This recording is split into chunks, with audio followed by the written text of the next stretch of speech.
And cheers. Cheers, mate. How you doing? Yeah, not too bad, mate. For those of you that would like to know the fine cocktail this evening, we've gone for just a simple rum and coke. Indeed, the civilised. The gentleman's. The gentleman's cocktail, Indeed. if you will. Delicious. It's like nectar in it. Oh. Just with a couple of cubes of ice. I feel like this is just turning into like a different type of podcast. It's like eventually it's just going to be like two drunkards just going. Two dudes just getting absolutely. I opened a Stella, and the next one was a Carlsberg. Just like, you're no longer connoisseur. Just trying all the English beers. Yeah, exactly. That's our challenge. Oh, Foster's was brilliant. Jesus. So, as promised, I have finished Umbrella Academy. Yes. Dude, what did you think? Right, okay. I think you're going to be quite effusive in your praise. So, do you want me to bring you back down to earth? Or do you want to... How do you want to start this? Do you want to start with the negative and then we'll go to the positive? Let's do that, that sounds better. Okay, so the first season, I don't know what other people thought of it, but the first season for me, really slow starting. So. And I thought the second half of the season, so the last sort of 4 or 5 episodes, really, really strong. And it really built a massive crescendo of story. Yeah, that was it, right? And for me, Yeah. this was the opposite way round. Really? I loved the first sort of 4 or 5 episodes of this season. Yeah.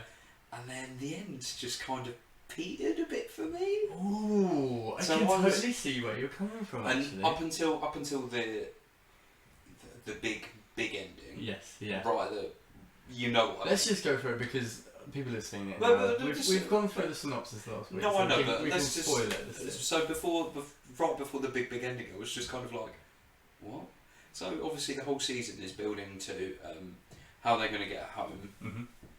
Are they going to all sort of band together as the Avengers, or what's the whole JFK thing? So it's kind of surrounding those 3 things coming together and whether they'll all work out. And when it gets to the ending with the whole JFK thing, I was a bit like, oh, okay, so it just happens. Yeah, that was really that for me just really sucked all the life out of me. I really wanted something to happen. I really enjoyed when Diego sort of was infiltrating the what do they call it? That fucking organisation. Yeah, not the FBI. Oh, the whole like time travel. The commission. That's the commission. That's so he's infiltrating the commission and he's getting into their, you know, the bit where they can see through time and space and blah blah blah. Yeah. And I enjoyed that. I really that was awesome. Yeah. But I think they could have done so much more. They could have done better. They could have done so many things. It was a little underwhelming as well because I didn't feel like any of the JFK like assassination. Maybe they're not allowed to make it seem too real, but it didn't feel very real. Also, it seemed a bit like Toy Town, and that it wasn't really happening. Honestly. Yeah, I feel like run across the road, and I feel like they could have done a lot more with just with Diego looking at what's going to happen in the future. Yeah. You know, they could have done a lot more with that. That's just my personal opinion. Maybe even just used him more because the whole time he's being brought down, isn't he? People are saying, you're nothing. You've always had this. But then with that, I think in the big final battle, when he showcases his new skill, or his new whatever superpower you want to call it, when he showcases that, then you can kind of be like, okay, fair enough. So he's better than whatever. He's leveled up. He's better than what everyone says he is. So he's gotten better. Yeah. I didn't really understand the whole Vanya and the little boy, the connection. Like I got it, but I didn't understand why it was integral at all to the plot. Yeah. Because everything happens. Yeah. And then they're meant to go on the run, and it's just like, oh yeah, but I need to go see my girlfriend and her boy. Yeah, always. Actually, why are you still continuing with this plot? Yeah. I didn't understand why we were still going with this plot. It was the fact there was a lot of like back and forth with it, and she was there going, maybe I should help out, maybe I shouldn't. She was with the group sometimes, then she'd go back again, and it just became a little bit tedious, I guess. So why don't we just quickly run through like the ending that I can remember, because that's pretty much what everyone remembers about sort of a series like that. So it's building to this big crescendo around JFK's assassination. Vanya's getting probed and fucking electrocuted, but she's been kidnapped by the FBI because they think that she's a secret Russian spy, and she gets slipped to get captured. She gets slipped with fucking LSD. She does. It's brilliant. Yeah. I did really enjoy that. So she gets slipped with LSD, and there's all these trippy scenes of her not knowing what the fuck she is, and it's her back in Umbrella Academy, and obviously her getting spoken to by her father, being like, "You do remember?" Trying to make her eat some brains. Well, it's that was a very good, part, very good, captivating. I really enjoyed all of that stuff. So she's there. 5 is really pissed off because everyone was meant to meet up. When is he not pissed off in the series, right? He's brilliant. He's a ball of anger. So he's really pissed off. And then they missed portal time. Yeah. And then he sort of devises a plan. Like, I know what I'm going to do. I'm going to go meet my old future self. That's it. So he goes to meet up with him when he's an old man. Which was a very cool. I think at that point I was still very like, this is interesting. I wanted to see what I enjoyed the sort of Zombieland-esque. Yeah. Like, boom, boom, boom. Here's what you need to look out for, Luther. Yeah. Luther was Luther had a bad storyline in this, right? Really bit part. He was really. But then I think he was comic effect. He was just comic relief, and it was just kind of he really took a back seat. He did. Whereas I think in the first season he did kind of get a bit of a main-ish story. Yeah. In this one he was more just like silly, and I think it goes hand in hand with just the fact they were using Allison to tell a much more important story. Yeah. And because he's mainly just the guy that's in love with Allison. And it's weird because that's his sister. Which still is definitely incest. I think we can all agree on that. Yeah. So, who else? And then you've obviously got fucking... What's his name? Klaus. You've got Klaus. He is just kind of milling around with... Klaus has a kind of interest. I can see with especially Klaus... The first 5 episodes are really entertaining with him. Yeah. You're really making the most of it. They get Mike back. They've got the whole relationship, and Dave even. And it's just that really kind of, you see that really sensitive side to him again, and it's really like engaging. But then as soon as he actually becomes part of the family, and he's just one of the guys helping out, he's less entertaining. The best thing that they've done with Klaus in the series was separate him, see what mischief he can get up to. Yeah, definitely. And it is. I do feel like he's definitely that kind of actor that he will, if he's separated from the pack, he's so much better. Like in Misfits, that's probably a bad example because in Misfits he really outshone everyone. That's true. He was the best bit about that. Maybe, but when he had his individual scenes and his individual moments, when it was just him and someone else on screen, that was my favourite moments are like when he's fucking the granny. Yes, yeah. Brilliant. Or when he knocks up his girlfriend. Or no, actually. No, he meets her and she's pregnant, sorry. That's it. So he meets her and she's pregnant. Like, those sort of one-on-one scenes that he gets are the best scenes. Yeah, and the bit where he loses his sobriety for the first time after being smacked in the face by Dave.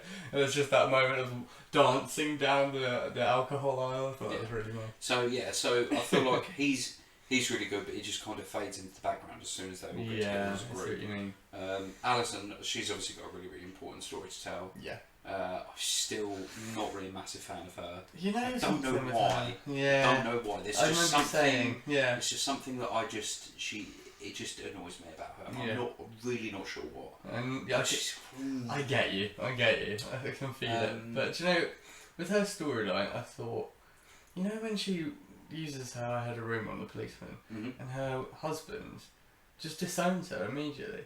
I thought, I don't think he would do that. He seems like a level-headed, I don't know. I think it's because it's.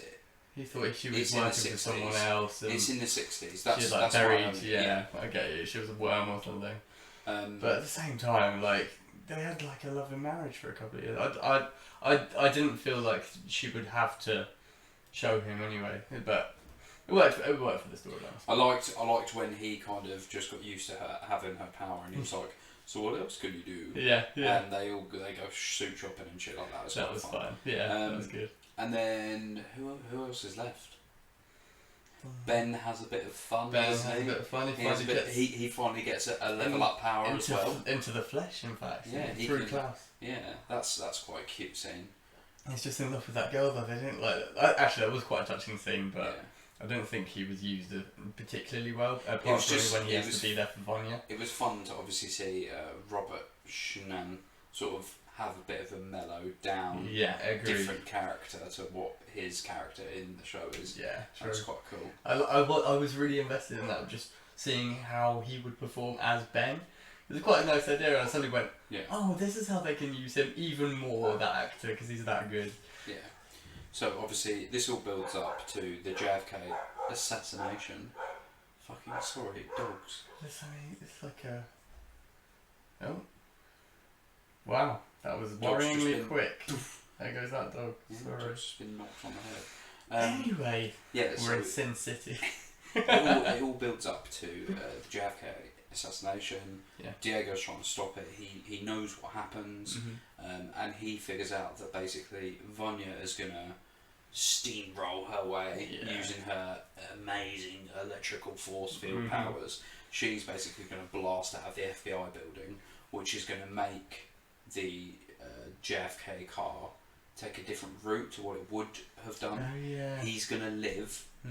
Then he's going to think that the FBI tower explosion thing was done by the Soviets. Yeah, so he's going to then attack the Russians. Yeah. The Russians are going to attack back, and then it's going to be nuclear. Holocaust. Yeah. So it's going to go nuclear, and it's going to basically end all fucking humanity. So that's what they. I like that. Yeah, I did like that. Yeah. I like the fact that they've taken something like. What would happen if Hitler won the war? Because you always wonder, right? Yeah, exactly. What would happen if Hitler won the war? What would happen if JFK didn't get shot? You know, all these things that people always go on about, and you can kind of see, well, actually, sometimes these bad things happen for a reason. It was inevitable, really, wasn't it? So that was quite cute. I like the way they always go, it's always Vanya. Like they kind of own that, because we could have been sat here and we could have been going, why do they have to do the same kind of storyline? But at the same time, they own it. I don't mind the same kind of story. I don't know. I just kind of, it didn't really, because they tell you straight away. Yeah. Within the first 2 episodes, the whole JFK thing, it was just kind of like, oh, okay. So that's all we're focusing on now. Yeah, so it's just kind of a bit. I wanted it out, didn't it? And I think the whole last scene somehow felt a bit. Just. I don't know what it was. It felt like it was trying to be grandiose, but it didn't need to be grandiose. It could have been something like less. Like with all those other commission-based agents coming down, and you're just something like, this all seems a bit ridiculous. That for me seemed a bit like, so in the final battle, they've stopped the whole. They haven't stopped the assassination, but they've stopped the FBI headquarters getting blown up. Yeah. They've calmed Vanya down. They've all kind of banded together. Yeah. And then they've all made it over to Vanya's girlfriend's house or whatever, to try and sort the little kid out, and then the chick from the commission turns up with her daughter, and then literally everyone. So she sort of, what does she do? She snaps her fingers or something. Yeah. She does something, and then everyone fucking comes in from the commission. All these agents from the commission. It literally reminded me of Endgame. You know, when everyone's swarming in, of course. And I was just like, that's a bit Endgame. Yeah. Especially when you see there's a shot that they do, and they sort of come out so you can see the scope of, or the scale, sorry, of what Umbrella Academy have to do. Yes, And you just see the scale of it, and it's really, really similar in my mind to Endgame. I totally get that. So they've obviously sort of like, right, that looks really good. Let's do that. You're right. But it's quite cool. You do get to see some cool fight scenes. Obviously, you get to see Diego's power.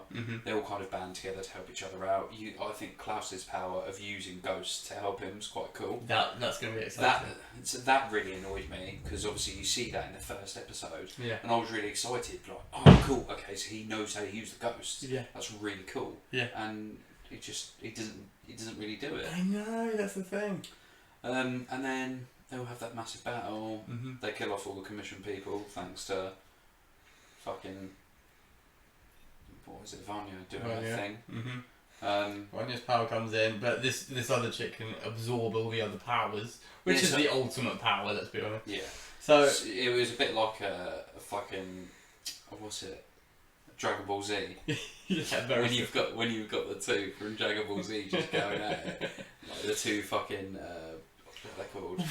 Super Saiyans. Yeah. When you've got the Super Saiyans going out, it's just literally like Vonnie's a Super Saiyan, this other girl's a Super Saiyan. It's like them two Super Saiyans. No, I don't know. Like I can see that crescendo being a bit enough. It just felt a bit. But yeah, I think just the little subplot with the little boy just annoyed me because it didn't really. You have no connection to this kid. Yeah, I didn't really care about it. Exactly. So it's a bit silly. And then chick from the commission ends up dying. Mm-hmm.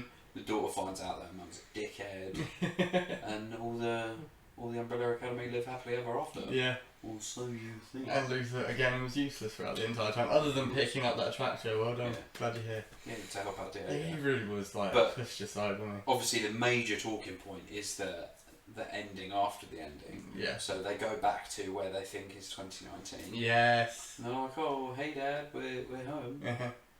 But the bit I only watched it once, and I'm really annoyed that I didn't rewatch the final scene. Yeah, I should. So you're probably going to have to sort of. They see all the other. They see themselves. So they go back to Umbrella Academy. Yes. 2019. They say something to their father. They're like, "Oh, we're home," or something like that. Mm-hmm. And I swear he says something, sort of around abouts, like, "Oh, you took your time," or "I've been expecting you," or something like that. Yeah. Something around that. And then he turns around and he's like, "Wait, who the fuck are you guys?" Yeah. And then they see a painting of Ben on the wall. Oh yeah, that's it. Yeah. and then you get a pan up, and there's just all these shadowy figures on the upper level of the room that they're in. Yeah. And then this one guy just walks into the room and he's like, "Dad, who the fuck are these guys?" And it's Ben, and he's just got this scar across his face. Yeah. And he's got this weird. It's like it's a bit like Tobey Maguire. Yeah. The emo Tobey Maguire version. And so it's like emo version of Ben. Yeah. I like the fact that they're going to incorporate Ben into another series. That's quite cool. That is good. Yeah. And he's like, "Oh, we're not Umbrella Academy, we're Sparrow Academy." So I've heard rumours that there's going to be each of the characters that you know and love. Now there'll be their dark versions of themselves to fight against. Yeah, so it'll be a bit like Us. Not as in Us, as in me and you, as in the film Us. I'm always fighting did you my see inner self, my darker self. I didn't see Us, no. So Us was done by the same director of Get Out. Did you see Get Out? I saw Get Out, yeah. Yeah, so Get That Out, was good. really, really good. And director did Us, and it's very much in the similar vein of like, there's a family of four, and they meet their dark selves. Right, I see. And it's just them battling against their dark selves. It reminds me of Gotham, where I think there's a dark version of Bruce. Yeah.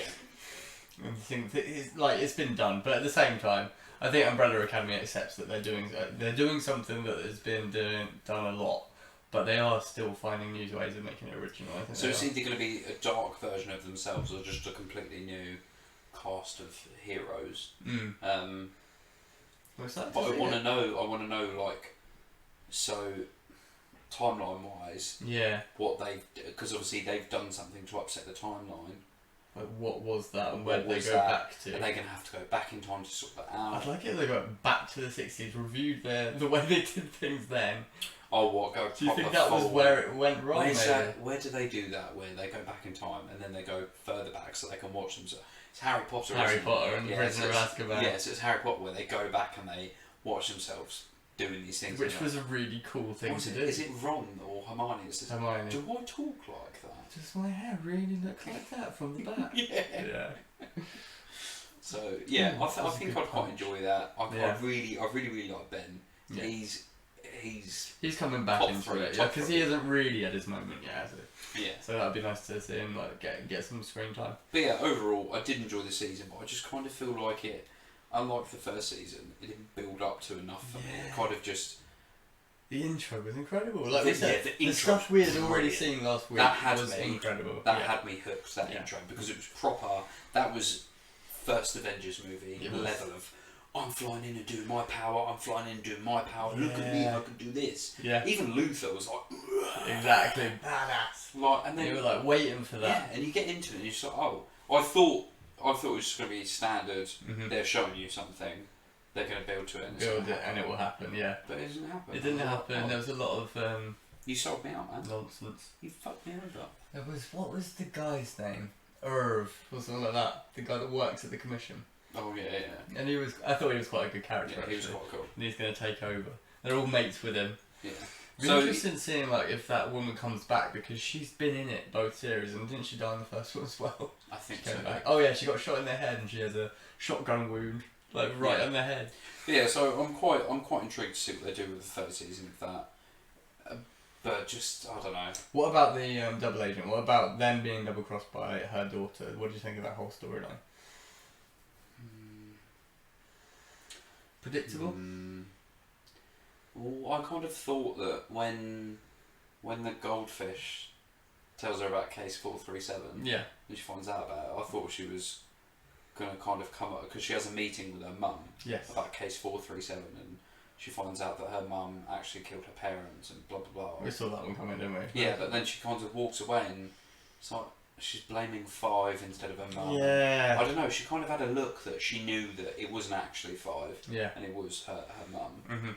But that never really comes about, and she's fighting against me like, would you really be doing this? She looks a bit stupid by the end, because she's like, back and forth, back and forth. Is this true? Yeah. Did you order this? Yeah, just super naive, right? Like, she just seems... Everybody else knew apart from her. Especially if she's got this like proper OG power, where she can suck in any person's power and shoot it back out. I was getting a little confused, admittedly, when she was she first confronted 5 and she was doing what he was doing. Like, she teleports and he goes, huh? And it is really like, wait, what is going on now? Yeah. Who is she? And then it kind of slowly makes sense, but at the same time I thought, do you know something? At the beginning I really didn't like the actor that plays her. But after a while, she grew on me. Yeah, she grew. I was really nervous that she'd be like a sore thumb in this one, but she got her own. She grows in. She held her own, but I'm just still not sure of that whole storyline. All in all though, what would you rate it? I think I came out very pleased it was a series that had come out, do you know what I mean? I'll go for a 7. 7 out of 10 really? for me. Just a 7? Yeah. This has been number 1 in the UK for the last 2 weeks since it came out. No, fair play. Like I would like there are episodes of very series memorable that I'd go watch back again. Yeah, I like. Do you know that was one? The sitting at the cafe. That was really really good to watch. And also Alison having that moment where she just like starts pouring the coffee all over. I didn't like what that. the fuck? It went on for a long time. You're there the whole time like, ow, that looks horrible. Pour me a hot coffee. Yeah, she just went flipped and nut, didn't she? So she was just wrapped up in all her problems, I suppose. Yeah. But still, yeah, so I think for me overall, 7 out of 10 is a fair score. I feel like the start was so good, and when you see each character getting dropped into a different time, it's like all exciting. What's going to happen? Yeah. And it just kind of fizzles out. But yeah, I think I'll give it.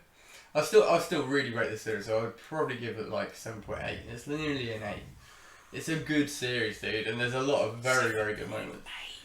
Even brought back the war and things like that. Yeah, that was like the best series of the best moment of the first series was the moment where Klaus, he's in the club and he starts remembering the war.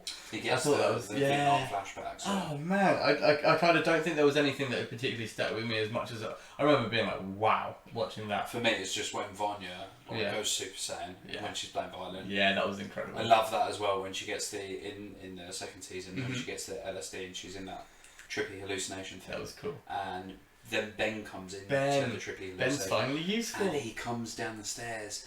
And after a while, he sees the white violin. Oh, that was cool. That was fucking very good. Yeah, there was moments. Chef's kiss. There was moments. Loved it. There? Yeah, definitely. But yeah, I'd say I'd definitely rate it. Really good. Glad we watched it.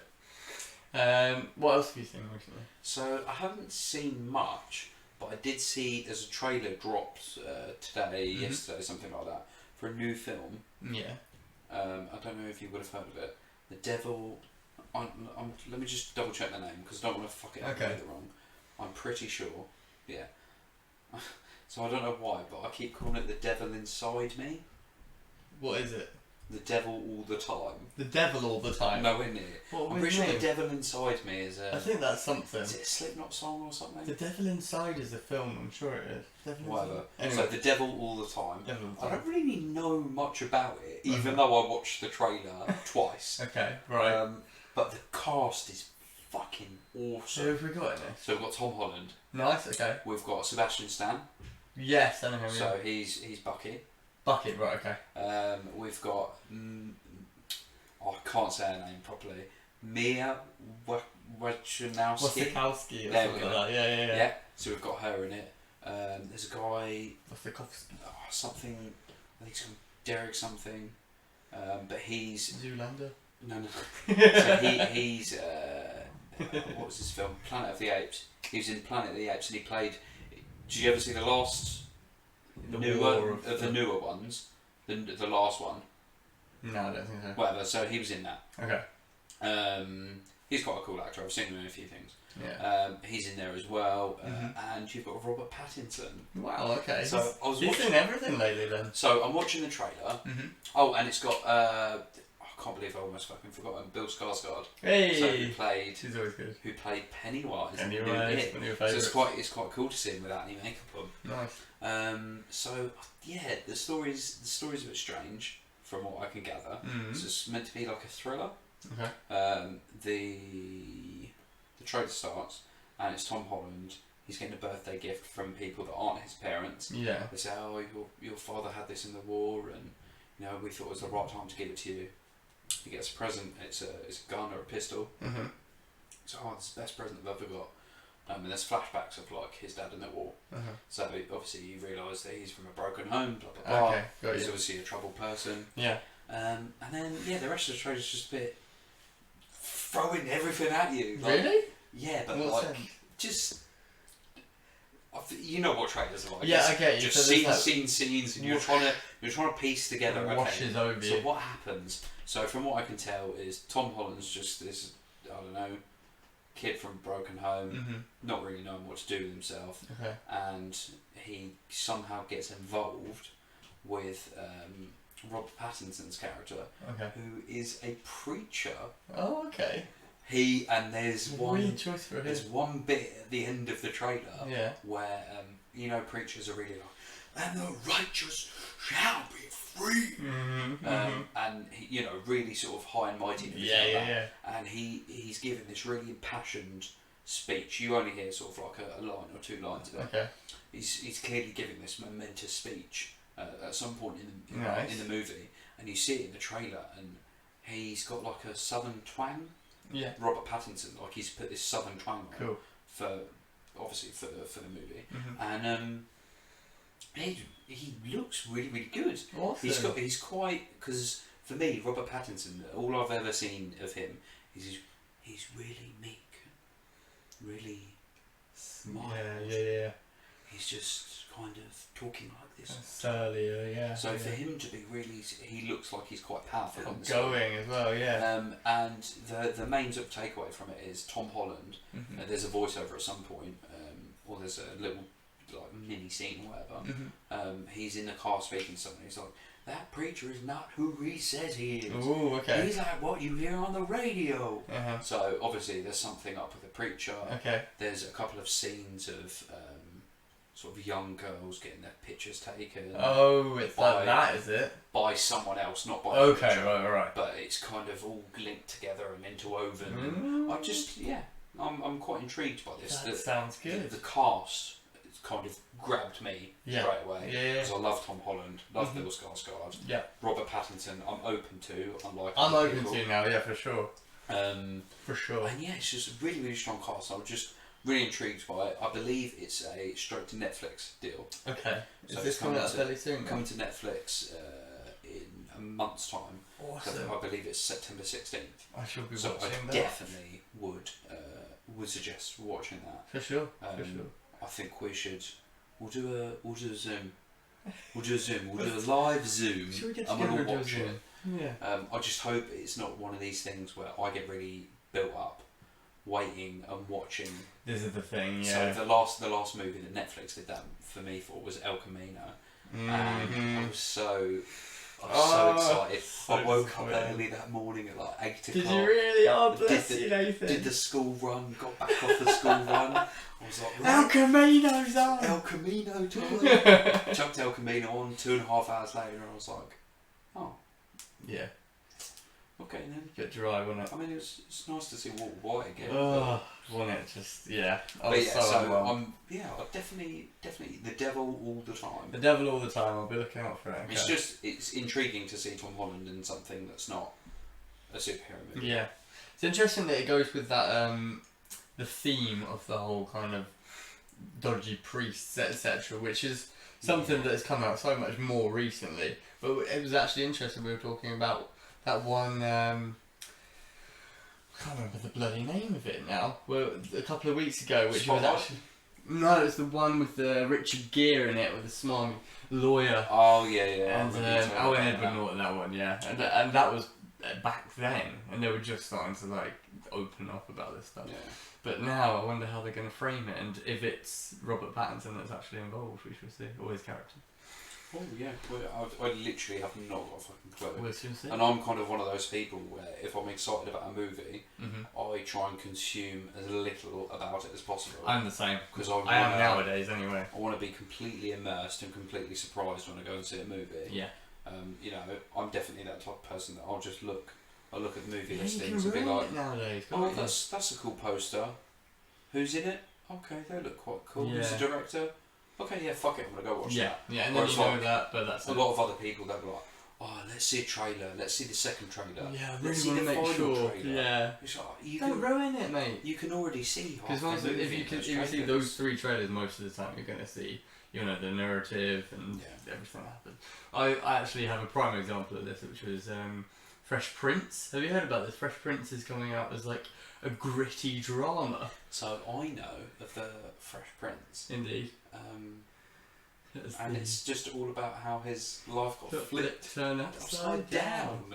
Yeah, obviously, like everybody's just take a minute, sit right there. I'm going to tell you how I became a Fresh Prince of Belair. It's so good the way that everybody knows that theme tune. The theme tune's the best part of that programme. Well, that's apparently, I heard today that Will Smith met Quincy Jones at one of like, was it Jamie Foxx's parties or something like that? Something like that. And apparently you just got like all these famous guys hanging around with each other, and he literally just pitched it to him then and there because he came up with this idea all on his own. And Quincy Jones is the guy that produced this. Apparently he literally just went, "Oh, you got an idea? Let's hear it then." At this party, told him the idea, went, "Let's make it." But that was that. Will Smith had already done the job by getting into those kind of parties. That's brilliant. Which is interesting because like people like Ed Sheeran, when they met Jamie Foxx, that's when things started happening. Yeah. You know what I mean?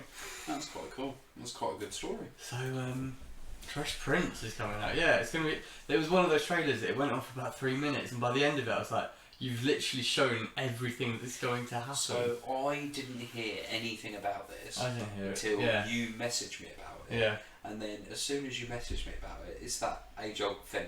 It's typical, isn't it? As soon as you heard something, I'm now aware, and I've seen so many things about it now. Yeah. But I watched the trailer, and yeah, it was just kind of, I don't know, it didn't really feel like, it's not got the same feel. It doesn't, well, of course. At all. Apparently Will Smith is involved, but he's behind the scenes, maybe giving a bit of it. But to be honest, that's like, disappointing. It's not really going to be at all. It's basically using the name, The Fresh Prince, and that's all. Like, it's just being like, you recognise this, don't you? This is something entirely different, but it's still the same name. So they're calling it just Belair, aren't they? That's are they? Okay, just that's Belair. Not the name of their and it's just gonna be strange. Like they've still got his brother Colton in there and everything. Like it's just gonna be so strange. But it does look like it's gonna be kind of very, very dramatic. And you know the storyline itself. I think back then they touch on such dark things, but they had to make a joke out of it. And it's kind of like, because I don't think the world was ready for it, sadly, back then. I think that was their only way of getting these issues across. Well, I think the big 2 scenes that everyone sort of really goes to for the highly sensitive stuff is when... Well, no, there's 3 actually. So one's to do with race, when Will kind of like... It's always usually Will and Uncle Phil. Yeah. They're the two that... Always, the two right? that Yeah. These sudden moments. Yeah, so... it's something to do with race, and Will's kind of... Because he's young and naive. Yeah. He's like, oh, but, you know, why can't we get any further, blah, blah, blah. And then the uncle's trying to have to say to him, like, look, unfortunately... we have to go above and beyond what other people do. Exactly, because of the colour of our skin. Yeah. Which, you know, is sad, really sad. It's quite early in the series, isn't it? Yeah, and then the other one is obviously when they talk about his dad, everyone goes to oh man, that was Why don't heartbreaking. he want me? Why don't he want me? And then they have this real big sort of embrace, and you can tell that that's real emotion. They're really, really good. And then the other one is, I think, when... like right towards the end of the whole series, and he's like moving out, or they're all moving or something, and it's just him in an empty living room, and him just kind of like, oh, that's the end. Yeah, it's just him lonely, wondering what the hell to do. That reminds me of Keenan and Kel. When man, did you watch? I remember Keenan and Kel. Yeah, that's hilarious. So when Keenan moves to Canada. And he's waiting for Kel to come so they can have these walkie-talkies or something. And then Kel like rushes in, and Keenan's already moved, and Kel's just like, oh no! Heartbreaking scene. So yeah, very heartbreaking. Bless. Well, I think this is just going to be because now the time is right to just say these issues exactly how they are. Yeah, definitely. It's going to be great. It's going to say this is what the ghetto's like growing up, and this is why this is different. This is why your reality of being upper class is kind of false, and this is what real life is like, and you guys are living in your big house thinking everything's fine. I'm kind of intrigued. Is it? Let's see. Is it a series or a movie? It's a movie, I believe. Okay. So I'm quite intrigued what they're going to cherry pick from the series. Yeah. Because from the trailer. No, it must be a series. Sorry, don't quote me on that. I think it might be a series. Okay, well let's just say it's a movie for argument's sake for now. I'm intrigued to see what they pick up from the series, what they cherry pick because obviously the series, how many seasons was it? 6. So 6 seasons. 20 episodes a season? 24 episodes a season. So they've got a lot of so many. So I'm intrigued to see sort of what they pick up, and from the trailer I can kind of see that they've picked up him and Ashley being really close. Yes. Because there's a scene in the trailer where they're dancing and laughing. That's that, yeah. And that's obviously, you know, him and her are really, really close in the series. And then another one where I can never remember Hillary. That's Hillary, yeah. Hillary with her being a bit ditzy and her being like, oh, but we're all rich. It'll be interesting to see how they play that. Yeah, definitely. What he says, if he gets annoyed at her or... And then obviously him with Carlton and how they kind of clash because, you know, Will's really sort of, I'm ready to fight for the colour of my skin. I'm not sure. Whereas Carlton's kind of just like, I just want to be just like my dad.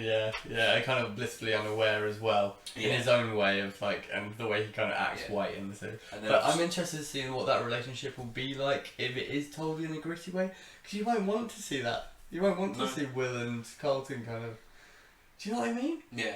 But then they focus a lot on in the trailer. Yeah. Him, Will's character with a girlfriend. Oh yeah. And that kind of.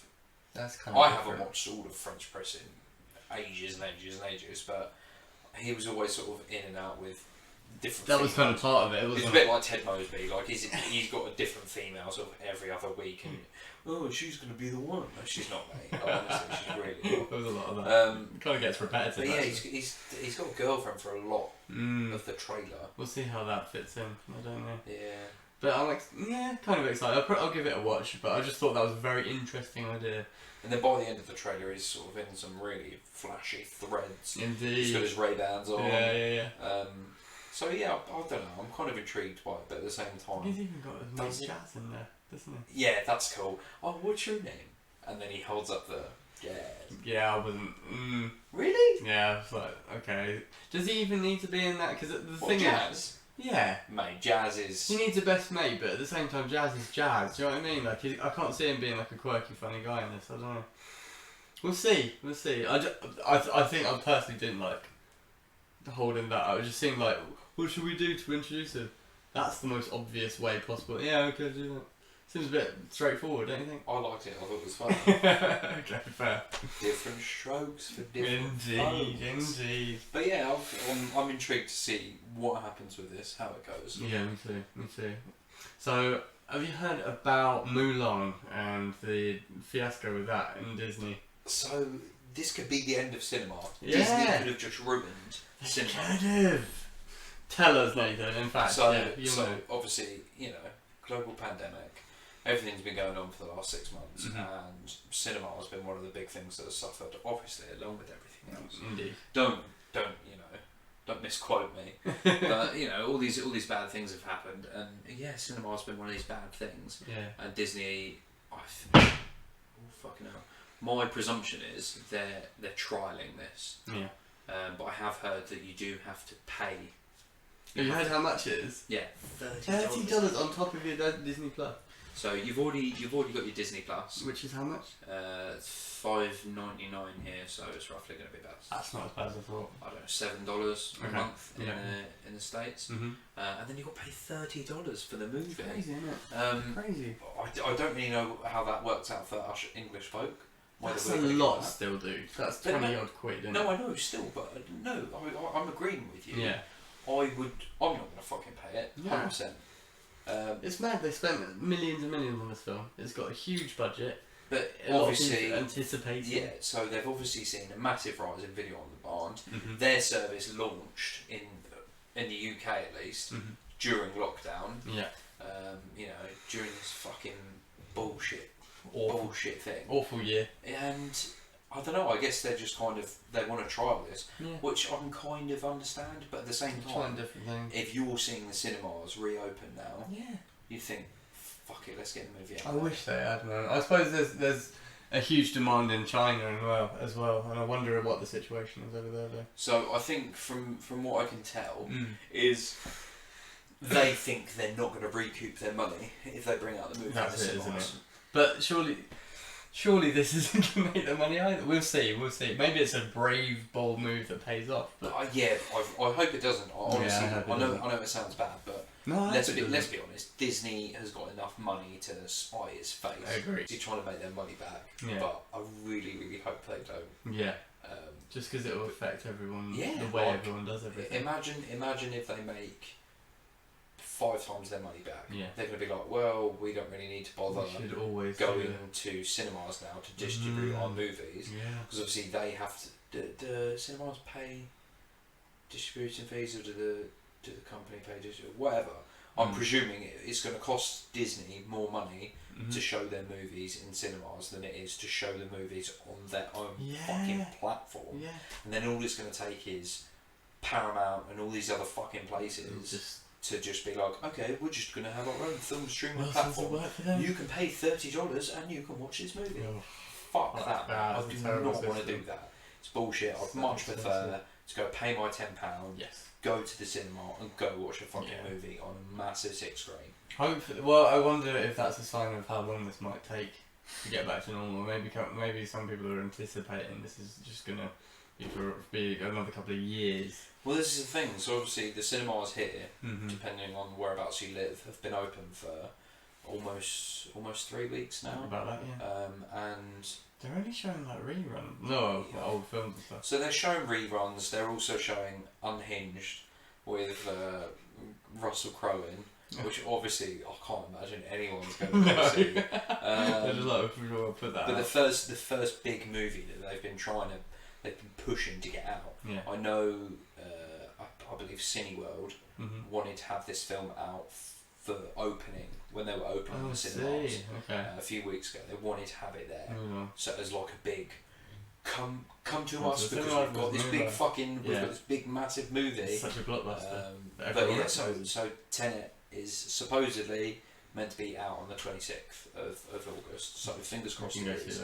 I'm definitely going to book my ticket for it because it's literally going to be going to be the first big blockbuster that kind of says you got to come to the cinema to come see this. You're right. And hopefully everyone will fuck Mulan off. I really hope so.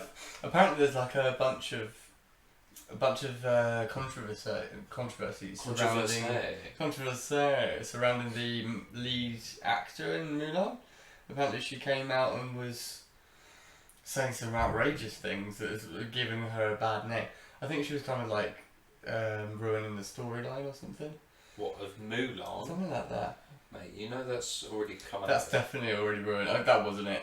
But she apparently there's like just a bunch of controversy with her. And I feel like with Mulan there's just such a mixed perspective with it, right? Because so many people, we love the original. It's never the one like Lion King, where we're kind of thinking, we want to see this, but at the same time, it's never going to be better than the original. Yeah. Is it someone Chinese that's actually playing her? I think that was maybe the one that was controversial as well. I have to check. But people were like, she should be at least from there, you know. I'm going to put this out there. Yeah. Mulan, worst Disney movie. Definitely wrong. Of the big ones. Of the big 10 Disney movies, that is easily the worst Disney movie. That's better than Pocahontas. Definitely. Pocahontas. Yeah, fuck that. That's the worst. I'll take Pocahontas over Mulan. I would choose... There's so many worse. Mulan's a really good film. I loved that growing up. Mate, Lion King's sick, Tarzan's sick, fucking Aristocats, Frozen, what are the other massive ones? Fox and the Hound. I'll take Fox and the Hound. We're including... we're doing classics. No, I'm doing... Snow White, Sleeping Beauty, fucking... Cinderella. Honestly, all of them 10 times better than that fucking bitch Mulan. When will my reflection... You don't? I've literally got no idea what he's talking about. Wow. All I know in Mulan is you got Eddie Murphy as a talking dragon. If you didn't have Eddie Murphy as a talking dragon, like... Shit film. Yeah. Did they... Straight away. Did they get him? No. Oh. So I remember when they were making the movie, people found out that there was not going to be a talking dragon. What? And there was like uproar. That's so no talking dragon. What's the point? What's the point in Mulan? I don't know. I think we should just... it's like going to Australia and not having a fucking Fosters, mate. We should get a hashtag boycott Mulan thing going on. Do it. I want to see boycott Mulan. Because, fuck the way they're doing that, innit? Just fuck Disney, like, it's literally, they're just trying to make... They're just churning them out. It's so boring for everyone. Just trying to have a fucking creative original Which is worrying, because they've obviously got a few movies in the bag. Yeah. Including loads of Marvel movies coming out. Yeah. Imagine if they all just go straight into Disney Plus. They should do, couldn't they? Oh, and you've got to pay $75 and you can watch... fucking Hawkeye. It's such it's such an Apple style, isn't it? It's a very Apple thing to do, where you go and just like separate yourself from everything. It's all exclusive. As long as you've got this, then you can use this, and then you can watch our things and use our music, etc. Yeah. I bet that's the path they're going down, isn't it? They're going to be the next Apple, and we don't need another one of them. Yeah, but then you've got a lot of people that kind of separate this, especially from Apple Music. I remember when it started, and people like. When they're like big celebrities have shunned it. Same with Spotify. Yeah. Isn't it Jay-Z, I think? Yeah, he turned around. I'm not going on any of these streaming services. If you want my shit, you buy my CDs. No, but he then made his own brand that only releases his music and Beyonce's. It's like, well played. Alright, fair enough, mate. It's done the same thing, technically. But yeah, we'll see what happens with that one. The other one, okay, so I watched a really charming film last night. I saw the trailer coming out. We haven't heard a lot from him lately. Our boy Shia LaBoeuf. Hiding in the bushes. Who doesn't love Shia? He's amazing. Like, there's something so...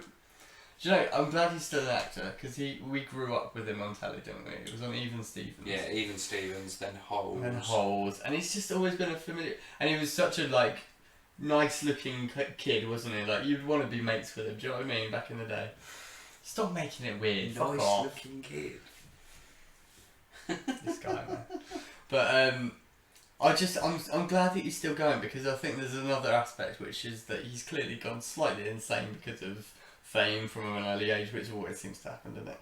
But he is kind of picking and choosing projects that he sees like worthy of him acting in, and he never disappoints when he's in a movie. He's always so engaging, and in this film it's called The Peanut Butter Falcon. Okay. And dude, you'd love this film. You would love this film. It's got like a wrestling heart to it. Okay. That's the theme. Okay. Synopsis. Peanut Butter Falcon. The Peanut Butter Falcon. When did it come out? Just come out straight to Netflix 2 weeks ago. Okay. Or maybe a week ago actually. And it's a family film set in South America. Okay. North Carolina, I believe. And what you've got is Shia LaBoeuf is he's like down on his luck. He's working on the fishing boats. He's messed something up. He like steals someone's crab buckets. What do you call them? Crab nets? Something like that. Please don't take my crab bucket. He upsets his boss. He goes, "Where did you get that from? You did this illegally, didn't you?" Fires him on the spot. And you go, "Oh shit, this is going badly for him." And he clearly having flashbacks. And who you see is someone that Shia LaBeouf has worked with before. The Punisher, you know him? The actor that plays him? He's also in Walking Dead. Oh, Bernthal. Yes, yeah. Is it Yeah. John? Yeah, Oh, John. J. Joe. We're going to go through all the J. names. Jonah Jameson. Yes, well Yeah, done. something- We got it, right? J. Jonah Jameson. It's not him. It's, No, but I know who you mean. it's that dude. Anyway, Carl. yes. It's not Carl. Carl's the little boy. Yeah. Carl. It's so he's having these little flashbacks of him at a bar, and someone says you're such good brothers or something. You know, it's his brother, and he's just this like really nice looking guy. Clearly, something's gone down there, and then you see this kid in a what do you call it? Like a caring facility, and this kid's got Down syndrome. And he's watching these things on TV. It's the guy from Sideways. Don't know if you ever saw Sideways. Yes, I think so. He played Sandman in Spider-Man 3. Yeah, that guy. And he is like, it looks like quite old footage of like a wrestling advert, and it's a wrestling academy. Okay. And he's going, "You gotta be a badass," and he's just like, you know, like doing these moves, and this guy's like, it's all very well shot for the time. And this kid is obsessed, and he just wants to be a wrestler. That's all he wants to do. And he keeps trying to find ways to break out of this facility. Meanwhile, you got this chick, which is the one from Dakota Blue from 50 Shades of Grey. Oh, the girl in that, basically. Yeah. And Dakota Fanning. Is it Fanning? Because I thought that was the other one. That's the other one. So she's looking after him, and they've got like a nice little bond going on. And then he escapes, and it's on her watch. So she goes to her boss, and her boss says, "This is your fault. I'm going to make sure you face the consequences unless you go out and find him. Go out and find him, I'll pay you." So she heads out, and meanwhile Shia LaBeouf is like set out because he's kind of a bit of a rebel. These guys find out that he's what do? They basically just want to shove his face in the dirt and kick him about a bit. And you're not really sure entirely why this has started. Nasty people. Nasty people. He's made some enemies. Nasties. And then this kid has run from the facility and dived into Shia LaBeouf's boat as Shia LaBeouf basically burns all of their crab nets, and they all come running out, and he's running. So he drives off. There's a bit of an escape chase scene. And then you've got just these two on the road together. And this guy goes, "I'm a Down syndrome person, you should know that about me." And he goes, "I don't give a shit." And actually it's this really nice thing, because actually that's what that kid needed. He wanted to be able to say, "I'm going to treat you like anybody else." Yeah. He needs someone just, like I said, just treat him like and this is, so I don't want to spoil too much, but then you do see like the relationship grows. You can imagine they're travelling together. He wants to get him down all the way to see this wrestling guy that he's always dreamed of. Yeah, so it's like a buddy travelling movie. Learning about their past. Bit like Dumb and Dumber. No, I would imagine Stan reviews Rush Hour. Just imagine that Stan says this is like Dumb and Dumber, and it's about a Down syndrome kid and Shia LaBoeuf. Everyone would go, Jesus. So it's not like Dumb and Dumber. I wouldn't say that. No, it's like Rush Hour. It's like any travelling film where you learn stuff about, I don't know, Wild, something like that. Wild's just one person. Okay, but isn't... Yeah. There's another person there, but they're still learning together. I made that sound as cheesy as possible, didn't I? They're learning together.